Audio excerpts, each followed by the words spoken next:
Hello student, अब हम पुरस्कार कहानी का आगे पढ़ते हैं। जो कहोगे वही करूंगी, मंत्रमुग्ध सी मधुलिका ने कहा। स्वर्ण मंच पर कौशल नरेश अर्धनिद्रित अवस्था में आंखें मुकुलित किए हैं। एक चामर धारणी युवती पीछे खड़ी अपनी कलाई बड़ी कुशलता से घुमा रही है। चामर के शुभ्र आंदोलन उस प्रकोष्ठ में धीरे धीरे संचालित हो रहे हैं। तांबूल वाहिनी प्रतिमा के समान दूर खड़ी है। प्रतिहारी ने आकर कहा, जय हो देव, एक स्त्री कुछ प्रार्थना करने आई है। आंखें खोले हुए महाराज ने कहा, स्त्री प्रार्थना करने आई है, आने दो। प्रतिहारी के साथ मधुलिका आई। उसने प्रणाम किया।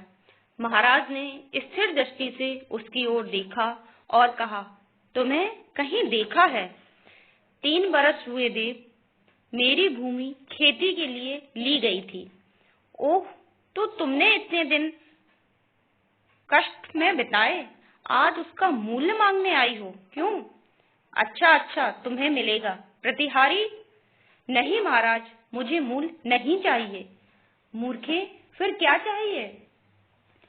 उतनी ही भूमि दुर्ग के दक्षिणी नाले के समीप की जंगल भूमि, वहीं मैं खेती करूंगी।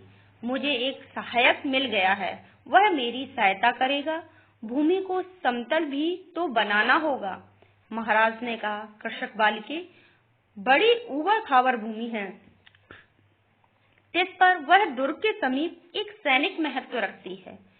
तो फिर निराश लौट जाऊं? सिंह मित्र की कन्या, मैं क्या करूं? तुम्हारी यह प्रार्थना।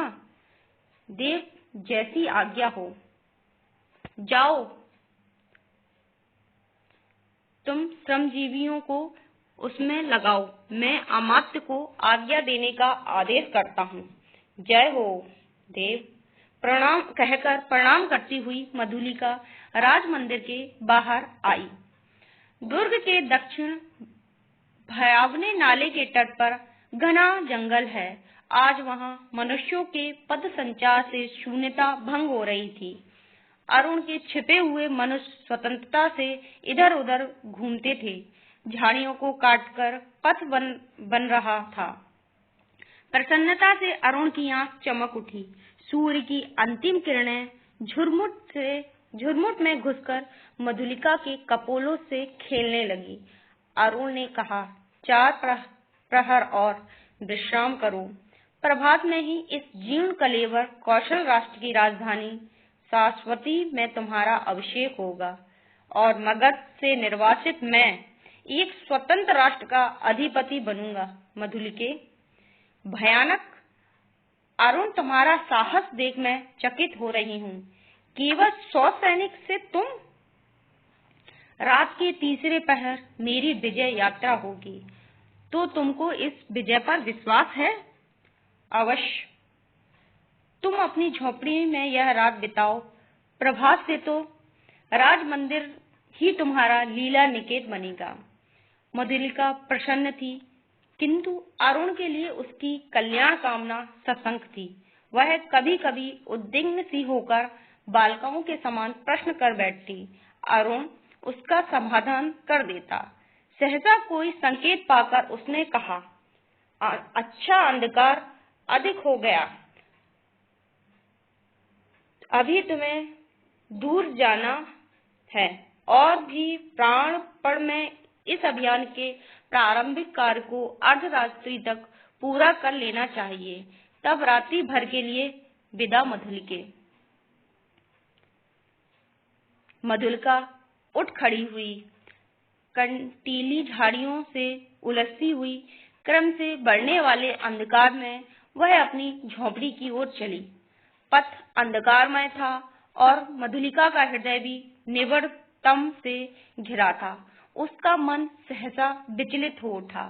मधुरता नष्ट हो गई। जितनी सुख की कल्पना थी वह अंधकार में विलीन होने लगी। वह भयभीत थी। पहला भय उसे अरुण के लिए उत्पन्न हुआ। यदि वह सफल न हुआ तो? फिर सहसा सोचने लगी, वह क्यों सफल हो? शाश्वती दुर्ग एक विदेशी के अधिकार में क्यों चला गया जाए?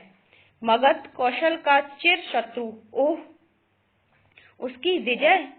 कौशल नरेश ने क्या कहा था? सिंघमित्र की कन्या। सिंघमित्र कौशल का रक्षक वीर, उसी की कन्या आज क्या करने जा रही है? नहीं नहीं, मधुलिका, मधुलिका। जैसे उसके पिता उस अंधकार में पुकार रहे थे, वह पगली की तरह चिल्ला उठी, रास्ता भूल गई। रात एक पहर बीत चली, पर मधुलिका अपनी झोपड़ी तक न पहुंची। वह अधेड़ धुंध में विक्षिप्त सी चली जा रही थी। उसकी आंखों के सामने कभी सिंघमित्र और कभी अरुण की मूर्ति अंधकार में चित्रित हो जाती। उसे सामने आलोक दिखाई पड़ा। वह बीच पथ में खड़ी हो गई। प्रायः 100 उल्काधारी अश्वरोही चले आ रहे थे और आगे आगे वीर अधेड़ सैनिक था। उसके बाएं हाथ में अश्व की वालगा और दाहिने हाथ में नग्न खड्ग। अत्यंत धीरता से वह टुकड़ी अपने पथ पर चल रही थी, परंतु मधुलिका बीच पथ से हिली नहीं। प्रमुख सैनिक पास आ गया। वह मधुलिका अब भी नहीं हटी। सैनिक ने अश्व रोककर कहा, कौन? कोई उत्तर नहीं मिला। तब तक पूरे अश्वरोही ने कड़क कर कहा, तू कौन है स्त्री? कौशल के सेनापति को उत्तर शीघ्र दे। रमणी जैसे विकारग्रस्त स्वर में चिल्ला उठी, बांध लो मुझे, मुझे बांध लो, मेरी हत्या कर दो, मैंने अपराध ही ऐसा किया है। सेनापति हंस पड़े, बोले, पगली है। पगली नहीं, यदि वही होती तो इतनी विचार वेदना क्यों होती?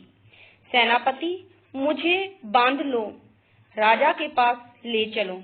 क्या है, स्पष्ट कह।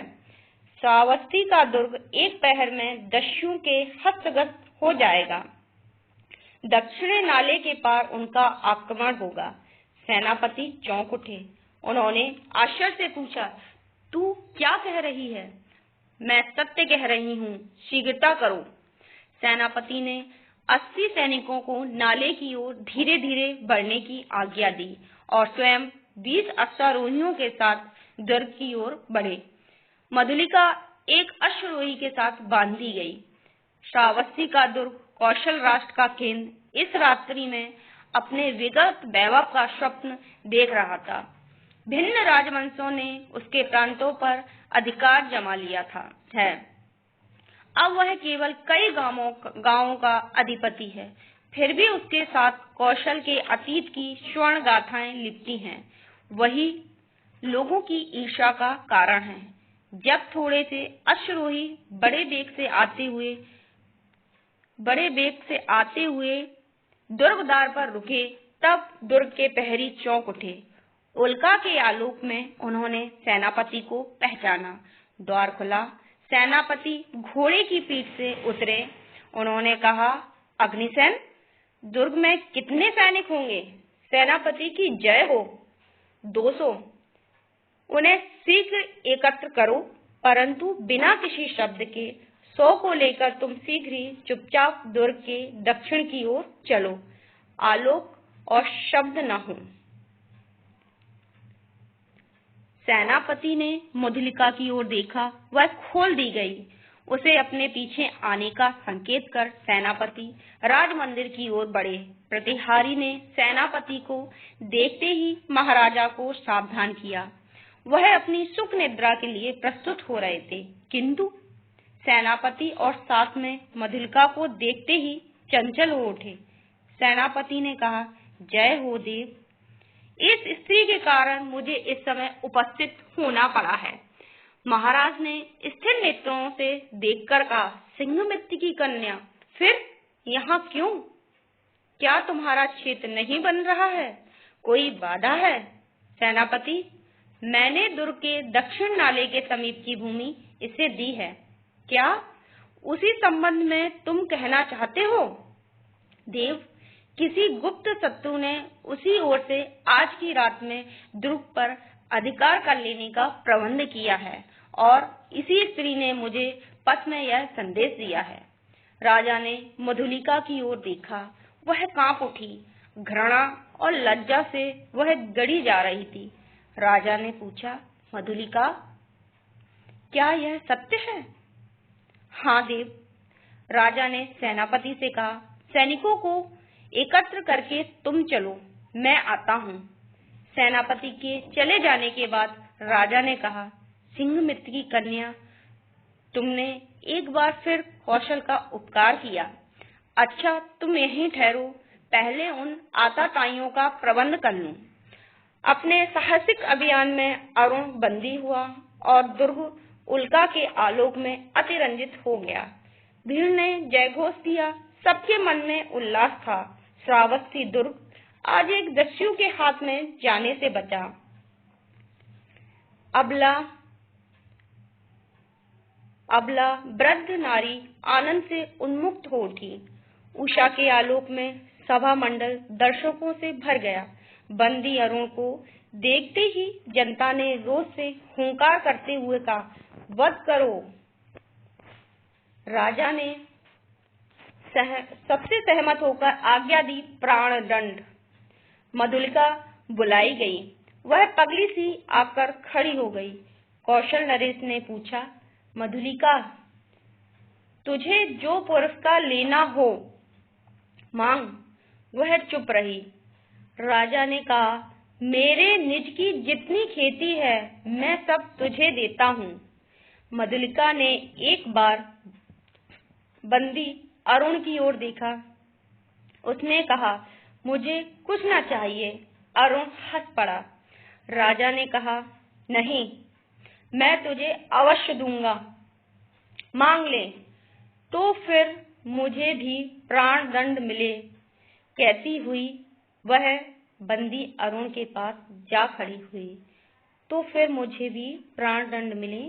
कहती हुई वह बंदी अरुण के पास जा खड़ी हुई। इस प्रकार से हमारी कहानी समाप्त होती है। जी धन्यवाद।